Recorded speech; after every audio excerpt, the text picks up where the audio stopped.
I had this moment of conviction this week where,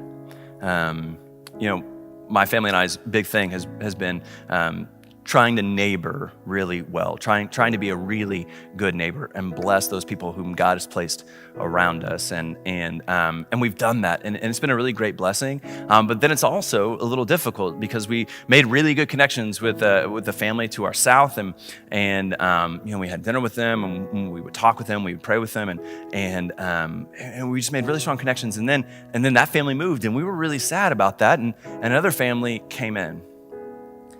And to be honest, we were a little bitter towards that family. It wasn't really their fault, right, that our other family had moved. It wasn't their fault, but we just felt a little uncomfortable, that like we weren't quite sure like what to do with this new family. And I have this thing that's part of my ritual, part of my prayer life is to pray Matthew 9, 35 through 38. It's something that Jesus talks about. He says, "The harvest is plentiful, but the laborers are few.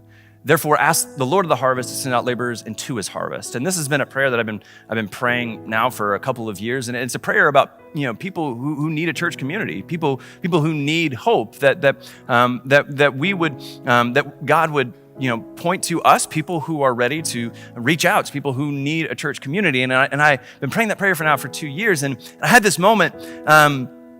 While I was praying this last week, Matthew 9, 35 through 38, and it's something that I've known, I've written down in my journal, but I know it by heart, and I've been praying it. The harvest is plentiful, but the laborers are few. Lord of the harvest, send out laborers into your harvest. And I had this thing, I don't know if I've ever heard like the audible voice of God. I've never heard like the deep, booming, like Charlton Heston voice, but I've heard this like still small thing within inside me. And as I was praying that, I heard this still small voice that was inside me and said, "Why are you praying for the harvest when you haven't spoken to your neighbor?" Friend, I hope and I pray that we would consider the power that God has for us if we are willing to step outside of our comfort zone.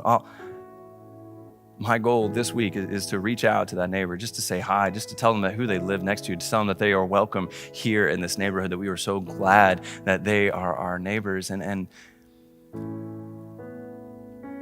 what is your thing this week?